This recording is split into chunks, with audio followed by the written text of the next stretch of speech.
Hello दोस्तों, स्वागत है आपका स्टडी प्रमोटर्स में। दोस्तों, आज के इस वीडियो में हम जानने वाले हैं वासुदेव शरण अग्रवाल जी का साहित्यिक परिचय। दोस्तों, जीवन परिचय और साहित्यिक परिचय में काफ़ी अंतर होता है। आपको इस वीडियो के अंतर्गत हम यह बताने वाले हैं और साथ ही साथ यह भी बताएंगे कि आपको जीवन परिचय से संबंधित किस प्रकार के प्रश्न पूछे जाते हैं और कितने नंबर के पूछे जाते हैं। दोस्तों, वीडियो को अंत तक देखिएगा और वीडियो अच्छा लगे तो वीडियो को लाइक करिएगा और चैनल को सब्सक्राइब करना और बेल आइकन को हिट करना न भूलिएगा। चलिए स्टार्ट करते हैं इस जीवन परिचय को। दोस्तों, सबसे पहले हम यह जान लेते हैं कि जीवन परिचय से संबंधित किस प्रकार के प्रश्न पूछे जाते हैं। दोस्तों, यह 2020 का पेपर है और इसमें लेखकों से संबंधित इस प्रकार के प्रश्न पूछे गए हैं। निम्नलिखित में से किसी एक लेखक का साहित्यिक परिचय देते हुए उनकी प्रमुख रचनाओं का उल्लेख कीजिए। अधिकतम शब्द सीमा 80 शब्द।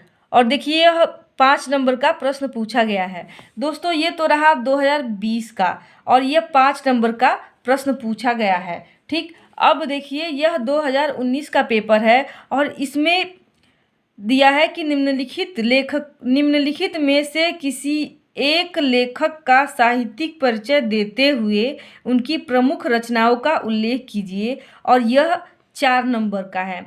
दोस्तों, 2019 में यह 4 नंबर का प्रश्न पूछा गया है और वहीं 2020 में यह 5 नंबर का प्रश्न पूछा गया है और यह अधिकतम 80 शब्दों में लिखना है।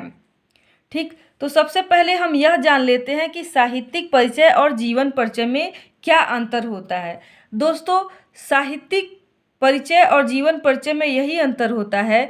जो जीवन परिचय है उसमें लेखक के जन्म से लेकर मृत्यु तक के विषय में लिखा जाता है और जो साहित्यिक परिचय है उसमें लेखक के जीवन से संबंधित कम बातें लिखी जाती हैं और जो उन्होंने साहित्य में स्थान प्राप्त किया है उसके बारे में ज़्यादा लिखा जाता है।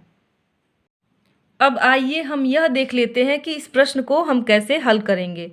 ठीक, तो इसका उत्तर देख लीजिए। वासुदेव शरण अग्रवाल का जीवन परिचय, इस प्रकार से आप हेडिंग दे दीजिएगा, फिर लिखिएगा वासुदेव शरण अग्रवाल का जन्म सन 1904 ईस्वी में लखनऊ के एक प्रतिष्ठित वैश्य परिवार में हुआ था। देखिए, जो वासुदेव शरण अग्रवाल है उनका जन्म सन 1904 ईस्वी में लखनऊ के एक प्रतिष्ठित वैश्य परिवार में हुआ था। लखनऊ विश्वविद्यालय से इन्होंने एमए, पीएचडी और डीलिट्स की उपाधियां ग्रहण की और इन्होंने लखनऊ विश्वविद्यालय से एमए, पीएचडी और तथा डीलिट्स की उपाधियां अर्थात इन्होंने एमए, पीएचडी तथा डीलिट्स की पढ़ाई की और काशी विश्वविद्यालय में पुरातत्व एवं प्राचीन इतिहास विभाग के अध्यक्ष और तत्पश्चात ये प्राचार्य रहे। अब देखिए, काशी विश्वविद्यालय में इन्होंने पुरातत्व एवं प्राचीन इतिहास विभाग के अध्यक्ष रहे हैं, अर्थात ये प्राचीन इतिहास के अध्यक्ष रहे हैं और उसके बाद ये प्राचार्य रहे हैं। प्राचार्य अर्थात प्रधानाचार्य। ठीक, और इनका जो मृत्यु है वह सन 1967 ईस्वी में इनका निधन हो गया।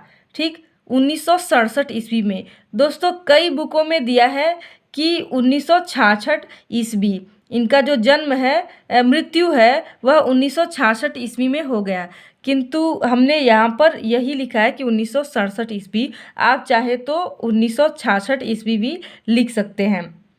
अब देखिए, इस प्रकार से आप हेडिंग देंगे साहित्यिक परिचय। तो आगे देखिए, सहृदय साहित्यकार श्री वासुदेव शरण अग्रवाल एक गंभीर अध्येता और चिंतक रहे हैं। सहृदय साहित्यकार श्री वासुदेव शरण अग्रवाल जो हैं वे एक गंभीर अध्येता अर्थात अध्ययनकर्ता और चिंतक रहे हैं। ठीक, और इन्होंने एक सचेत शोधकर्ता, विवेकशील विचारक और सहृदय साहित्यकार के रूप में हिंदी की सेवा की है। इन्होंने हिंदी की सेवा किस प्रकार की है, अर्थात ये सचेत शोधकर्ता और विवेकशील विचारक और सहृदय साहित्यकार के रूप में हिंदी की सेवा की है। अब देखिए, अब बात आती है इनकी रचनाओं की। दोस्तों, इनकी रचनाएं हैं, इसके बारे में कैसे लिखा जाए इसे देख लीजिए। भारतीय संस्कृति, वैदिक साहित्य, दर्शन, पुराण, महाभारत आदि इनके वर्णन के विषय रहे हैं। दोस्तों, जो भारतीय संस्कृति है, वैदिक साहित्य है, दर्शन है, पुराण है, महाभारत है आदि जो ग्रंथ हैं, इनको इन्होंने अपने वर्णन का विषय बनाया है। ठीक, और इन्होंने जायसी के पद्मावत की व्याख्या और बाण भट्ट का हर्षचरित्र का सांस्कृतिक अध्ययन प्रस्तुत किया है। अब देखिए, इन्होंने जो जायसी हैं, मलिक मोहम्मद जायसी, उनके जो पद्मावत ग्रंथ है उसका व्याख्या किए हैं। अर्थात वासुदेव शरण अग्रवाल पद्मावत का व्याख्या किए हैं और बाण भट्ट का हर्षचरित्र जो है उसका सांस्कृतिक अध्ययन प्रस्तुत किया है। उस जो हर्षचरित्र है बाण भट्ट जी का, उसका सांस्कृतिक अध्ययन प्रस्तुत किया है। ठीक, अब देख लेते हैं इनकी प्रमुख रचनाएं। इनकी प्रमुख रचनाएं इस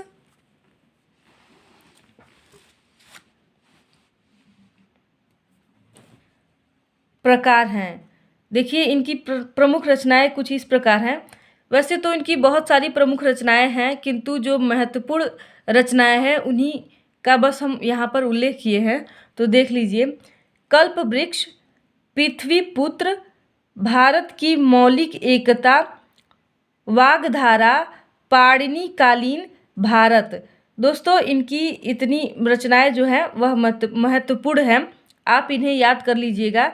कल्प वृक्ष, पृथ्वी पुत्र, भारत की मौलिक एकता, वाग्धारा, पाणिनि कालीन भारत आदि। दोस्तों, अब बात आती है कि इनकी भाषा कैसी थी। तो देखिए, इनकी भाषा परिकृष्ट, संस्कृत निष्ठ और परिमार्जित शुद्ध साहित्यिक खड़ी बोली है। जो इनकी भाषा है वह परिष्कृत, संस्कृत निष्ठ, परिमार्जित शुद्ध साहित्यिक खड़ी बोली है। अर्थात इनकी जो भाषा है वह खड़ी बोली है और इनका वाक्य विन्यास शुद्ध और सुसंगठित है। और जो इनका वाक्य विन्यास है वह अत्यंत शुद्ध और सुसंगठित है। अविधा और लक्षणा शब्द शक्तियों का प्रयोग किया गया है और इनकी जो रचनाएं हैं उसमें अविधा और लक्षणा शब्द शक्तियों का भी प्रयोग किया गया है। दोस्तों, अब इनकी शैली देख लेते हैं। दोस्तों, आप चाहें तो भाषा और शैली एक साथ एक ही में मिलाकर लिख सकते हैं, एक ही हेडिंग बना सकते हैं, भाषा शैली, किंतु हमने इस प्रकार से लिखा है। देखिए, इनकी शैली में व्यास शैली की प्रधानता है। सामान्यतः निबंध विचारात्मक शैली में लिखे गए हैं।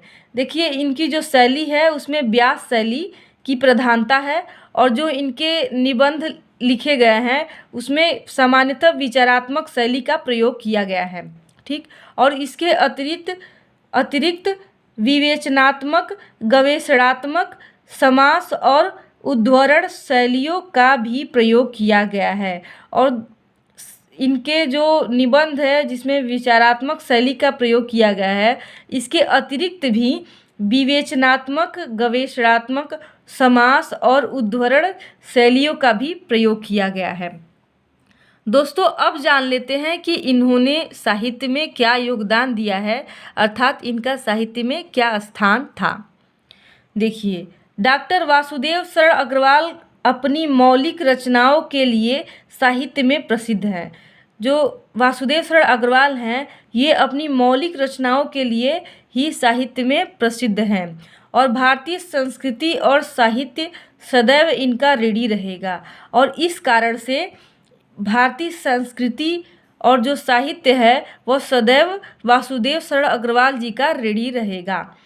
पुरातत्व संबंधित साहित्य इनकी प्रशंसनीय देन है और जो पुरातत्व संबंधी साहित्य है इन्हीं के द्वारा दिया गया है। दोस्तों, इस प्रकार वासुदेव शरण अग्रवाल जी का साहित्यिक परिचय हेडिंग बाय हेडिंग आप लिखते हैं तो आपको पाँचों के पाँचों नंबर मिल जाएंगे। और कैसा लगा आपको यह वीडियो, आप हमें कमेंट करके बताइए। और वीडियो अच्छा लगा तो वीडियो को लाइक कर दें, चैनल को सब्सक्राइब कर दें और बेल आइकन को हिट कर दें ताकि आने वाले वीडियो का नोटिफिकेशन आप तक पहुंचता रहे। फिर मिलेंगे एक नए जोश और जुनून के साथ। तब तक के लिए हमें दीजिए इजाज़त। नमस्कार।